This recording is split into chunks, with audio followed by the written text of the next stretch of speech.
Hello. So I kind of wanted to do a what supplies am I using video, and I think it'd be interesting because I have really been in a lot of things, and now that I'm going to be an art teacher, it's just come back full circle to being able to enjoy the things that art has to offer rather than it just being a hobby. I can now get a little more deeper into it and do a little more learning instead of just, oh, I have some time, I'm gonna do something that I'm comfortable with. So I've been experimenting a little, but I've also been going back to the basics. So I guess I said all that to say, here's the items that I've been using the most for probably the last month to fill my sketchbook. So the first thing that I've been using,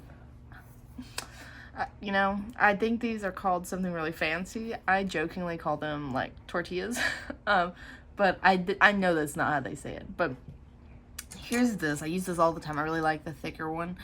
I used to have some of the real small, tiny ones, but I found that it made me get too granular and way too interested in the details. So this is just a no-name craft store paper stick tortilla. I feel like the word is like something similar, but I never call it that, so I don't remember. I also use, let's see, lots of words that cannot say. Kohinoor Hartmouth Toisendoyor 1900. It's just a 6B pencil that I really enjoy. I like the way that it can get, the dark lines that look really creamy. So these two are a staple. The other thing is just really basic.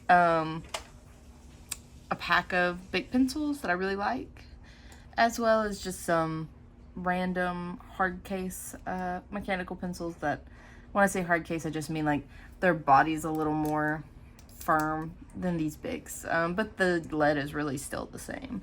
0.5, that is my just holy grail. I really like the 0.5. I'm not a big fan of the bigger leads, so I don't know. What does that say about me? I don't know. Let's see. I have also been really watercoloring. So that's probably like my most used medium is just graphite and the smudging tool. And this giant. This is actually a Prismacolor. Oh my gosh. The words have just left me today. I can't even remember what this thing is called, but it's the really fun one that, you can kind of rip apart and just like needed is the word, needed eraser. I got these for a crazy deal at the dollar store. There was a box of 18 of these, all individually wrapped for $1.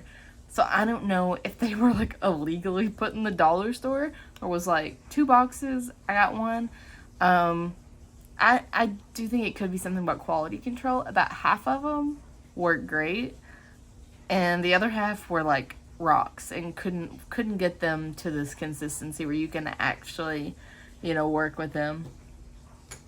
The next medium that I'm really into and have been utilizing the most is watercolor. These are the 3 brushes I've also been using the most, although I am in need of a like short version of this, and so that's probably the next thing I'm gonna buy. But let's see, it's a half flat by Creative Mark, so I'm thinking this one is just kind of like a cheapo, probably came from somewhere, maybe a pack. That might be where it came from, a pack. This one is also from that same line. It's a number 2 round. I always watched videos like Juicy Ink, a YouTube artist, and loved how they used the square to really lay down their colors. I still struggle with that. That is not something I'm comfortable with, so I really end up going back and doing a lot of detail work with a smaller brush. But I would like to be able to do like those really nice glazes confidently. And then this is one that I have just now started using. It is the number 12 Princeton Neptune. Prior to this, I have never been interested in like these big water holding brushes, mostly because I didn't know that's so dumb. I was gonna say how they worked, but obviously they all hold water, but this holds a lot more than, say, either of these. And I didn't know that at first, and so I've really been experimenting with those big washes. I started watching a lot of watercolor artists, and I could not figure out why they could get such large, like, swatches of color, and I couldn't. And it's because they had this awesome water holding brush. I mean, it holds so much more than either of these others. I really wanted to get into gouache. I've tried so hard to get into gouache, and so I have some gouache brushes over here that have just been sitting here since I gave up on it last week. I have an Arteza gouache brush in, I think that's a number 1. I have the Hemi number 6, which this is the kind of brush I want for my watercolor. And then this one is a Master's Touch, so I think this is from like just a regular craft store. And then this is a Hemi number 8. It's really depressing. I really want to be good at gouache. I have tried so hard to be good at gouache. But the material, like the consistency, the way that it needs to be layered is beyond me, and so I will have to come back and tackle that at another time. I've been using the Hemi gouache mostly, but unfortunately it kind of dried out on me, and so then I got some different gouaches, which I think I've put away. I don't think I have them on the table anymore. Oh, actually I do. I just went and bought some cheap gouache, some Master Touch gouache, which could be the reason I'm struggling, because it is a cheaper gouache, but I didn't want to buy another Hemi set or, you know, another more expensive brand and still suck at it. I wanted to practice with, like, something a little bit cheaper, so if I did waste it, it was fine. The watercolor that I've been using has been the Daniel Smith watercolor, which I'm really into. I'm not a Winsor Newton fan. I just struggle with those. So I've been using the Daniel Smith and really working on mixing my colors. That was something that I really enjoyed in high school. I mean, not high school, college. And I was pretty good at mixing colors in college. Now, not so much. Everything's either too pink or too yellow or orange. And so I'm really having to practice and get those skills back, because I haven't painted in probably over a year. At least not traditionally, you know, digitally perhaps. So those are some of the things that I'm working on. Some of the materials that I am not using consistently, but that I've really enjoyed using, are the Prismacolor Color Erase Pencil, the... Oh, I already forgot their name. I cannot believe... Oh, Muji. The Muji pens. I got a bunch of these because I'm really into stationery, but I actually really like these for drawing. And then I saw on Care Bear and License, I think is their YouTube name, that it was waterproof. I had no idea. It blew my mind. And I've done a little bit with like highlighters. I'm not even going to show those because it hasn't been like anything stellar. But I did try to do some highlighter stuff just because I thought it would be fun. And then I have also been using some colored Bic pens. I actually have kind of like a little collection of things that I use. Oh, let me show you the cat side. So I've tried using the Sharpie highlighters. I got them as a present, and I have enough highlighters for like my actual annotation process, so I decided probably should just use them for something else, like something art related. I've got like one fine liner in here, but I actually just use that to journal. I don't really like it in the sketchbook. Definitely use the Muji pen a lot. And then I got this super cheap pencil from like a conference, like a business conference, and I had gotten one back in like 2016, and it broke on me because I did not know that the eraser was what had like a hole in it to hold in the tube. Anyway, I erased it so far that the eraser fell out, and then I couldn't use it anymore. Well, a coworker went to a concert, came back with 2 of these, and I literally was like, I'll pay you for that pencil, because the way it holds is like a pen, but it's just so nice. So anyway, it is the cheapest little pencil you'll ever get in your life, and I love it. And you can only buy it in like thousands because it's literally just a cheap thing that they sell with people's names on it. So I think that's really the majority of everything that I've got. I am about halfway through my sketchbook. So I'm thinking sketchbook tour soon, perhaps. Give you guys a little preview. Let's see.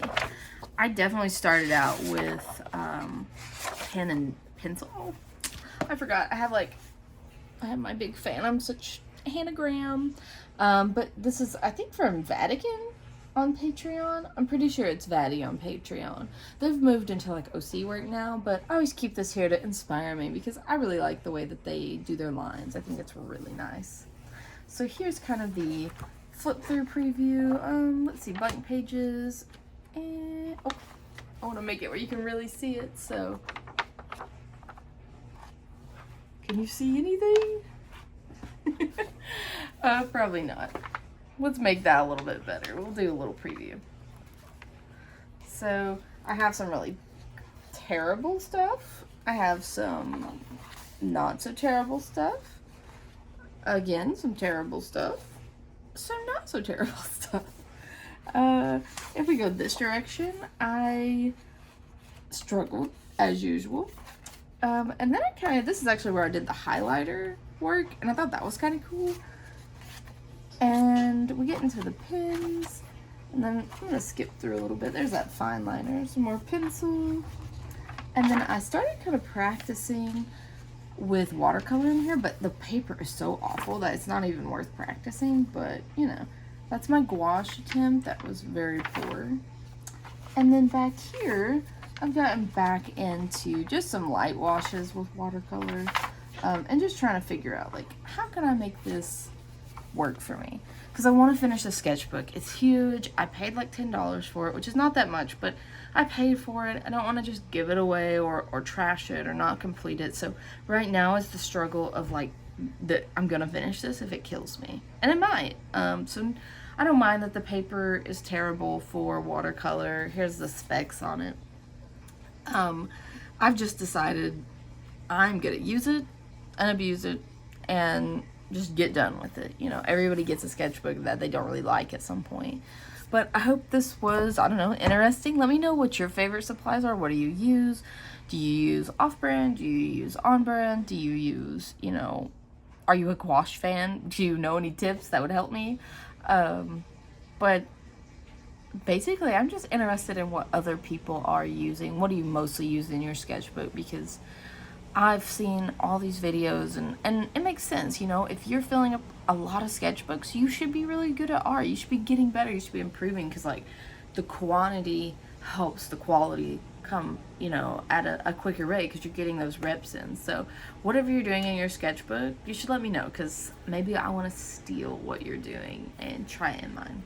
So I'll see you probably, if not next week, maybe the week after that. But I'm gonna try my best to get through the sketchbook. It's only, let's see, it's 110 pages. I think I've done 50-ish already. So if I can just really slam out like a lot of practice this week, which should be easy for me because I have the weekend, then fingers crossed, maybe we'll have a sketchbook tour. So I'll see you guys next week.